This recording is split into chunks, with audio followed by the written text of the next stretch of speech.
there's many different strategies, and you can easily get to a point of what we class as analysis paralysis, which is, which one do I do? Oh, that one sounds really good. That one sounds really, really good. That one sounds good. The simple way to decide which strategy you're going to need is this. One, you want to decide how you want to get paid. Okay. So in property, you get paid in 3 different ways. So you decide how you want to get paid. And then also in property, you need 3 different things to be able to get a deal. Okay. So the first 3 things, if you're in a position where you can write stuff down, I'll suggest you write this down. So the first way you get paid is cash flow. The second way you get paid is cash out. And the third way is equity. And I'll explain each of them.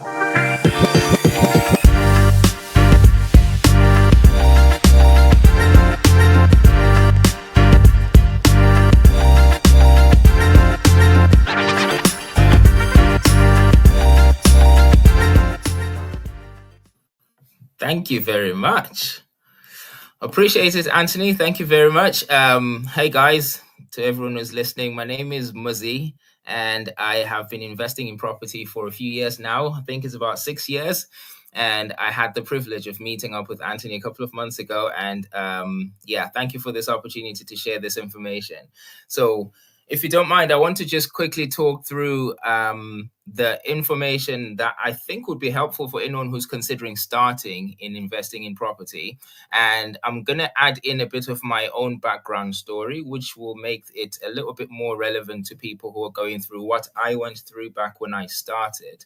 So I want to talk to you guys about building a successful property business. And this, as it is, may sound like something overwhelming for someone who's looking to just get started or maybe purchase your first one, or just start making money to start with for property. The idea of a business can sound like a big conglomerate that can be scary, but try by all means not to be overwhelmed by terminology, and utilize the chat and utilize the opportunity of the Q&A later on to get clarity on anything. So to make things a bit simple, I broke it down into 6 different stages. Okay. So I call this the 6 stages of a property business, which start with your mindset. It goes into education, moves into the acquisition process, the setup and marketing, the management, and the scaling. So as you're seeing on the screen now, this is how we actually set it up. Now, I want to go through each of them in detail so you can have a better understanding of what it is that we're talking about. So the mindset part of it is not something that's spoken about too much. Okay, so to start with, I think it's very important for you to understand what it is that you're doing and why you're doing it. Okay, so to start with why. Ask yourself the question, why on earth am I doing this? What is it that I'm trying to achieve? And these questions that you ask need to be as personal as possible. Try by all means to ask yourself this question on your own so that you're not tempted to answer for someone or to find an answer that is going to be justified and approved by someone else. It needs to be something that's important to you. So why am I doing this? And the reason why this is important, guys, is the fact that, like anything, if you're starting something new or if you're going into a business, starting a new venture, we know you're going to be facing challenges anyway, right?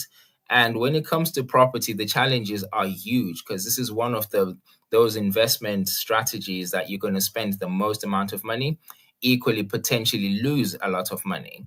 So when you face these challenges, one of the most natural questions you're going to come across is, why on earth did I put myself through this to start with, right? And if you don't have that answer of why am I doing this, that would be your point of failure, because you're most likely just going to turn around and say this doesn't work. But if you have a strong reason why behind you, you will find a way around those challenges, over those challenges, straight through those challenges, which is why the answer to this question needs to be powerful for yourself. Okay. Now, you're not in business primarily to make money. I know this is going to burst a few bubbles, but you're in business to achieve certain things. You're in business to help people. You're in business to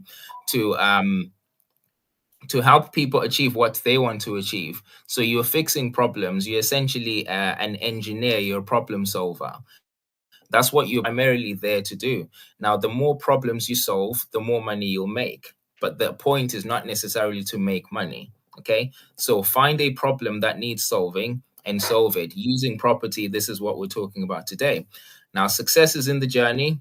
Don't put yourself under too much pressure to reach a certain level of success, and not remember the fact that the journey itself is where the success is. Every tiny little step that you make, which is classed as progress, you pat yourself on the back, you give yourself that push, and you sit and stay around people that have the same mentality and see the progress as you go along and see that as success, rather than see it as a destination somewhere, which is where you probably end up running out of energy.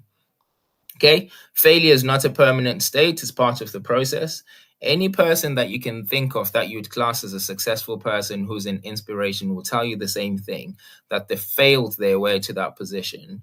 There is no one who will just make it to success with no challenges, with no failures.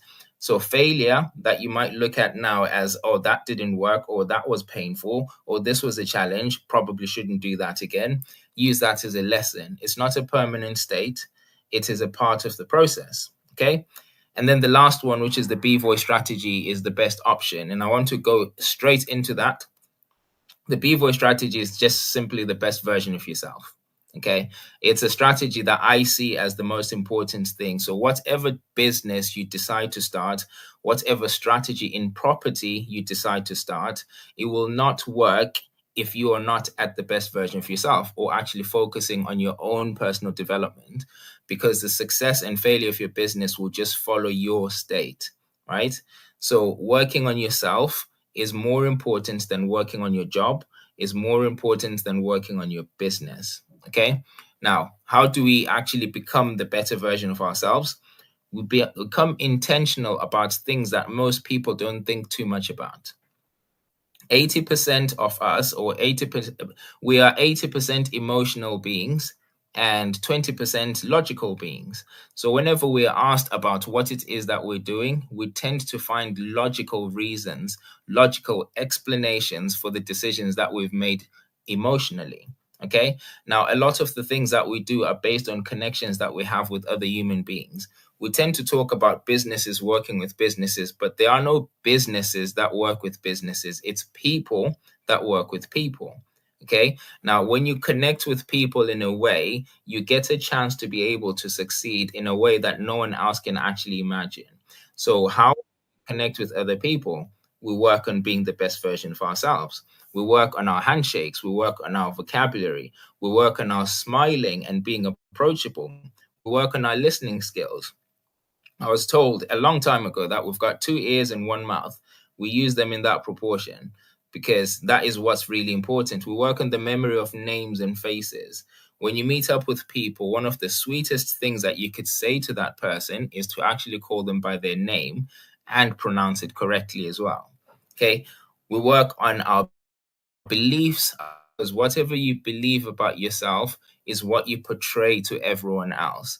And if it's negative things that you believe about yourself, that's what everyone is receiving. No one would want to work with someone who doesn't believe that they are worth it. Okay. So it's about working up on those beliefs. If you don't think you have a good justification of where you are, start challenging those thoughts and see what you can actually do to try to put yourself in a better position. Okay, hope that makes sense. Right. Now, property. The next stage is education. And I wanted to talk about this. When I started investing in property, I actually thought there's only one way to invest. There's no other way you can get involved in property. So I thought buy to let was the only thing. I thought you just need to raise a deposit, purchase the property on a mortgage. There's no other way of doing it. Okay. So therefore, I told myself I can't invest in property because I don't have the deposit. Therefore, I'm just going to need to save until eventually I actually raise enough money for it. Now, the challenge with that process is the fact that if I decide I want to buy that house for 200,000, as Anthony was talking about, then the deposit for the purchase of that property, if I'm looking to live in it, is probably about 10%, which would be 20,000. By the time I save £20,000, unfortunately, that house is no longer worth 200,000. It's worth something. I'll be chasing myself forever. Okay. So there is these other strategies in property that will allow you to get started in investing in houses and then also help you raise the funds that you require to start investing in the properties that you actually want to buy. Okay, so houses in multiple occupancy, which is commonly known as HMOs, where you're renting out the property per room rather than the whole house. Service accommodation, which is where you're treating the property as a hotel, so at a nightly rate. Rent to rent, instead of buying the house, you could actually rent it out and then rent it into a different strategy where you can generate income. Flips is commonly known for buying a property that's run down, you renovate it and then sell it at a higher price. Buy, refurb, refinance, which is the same as a flip, but you don't actually sell it. You just refinance it at its new value and keep the property.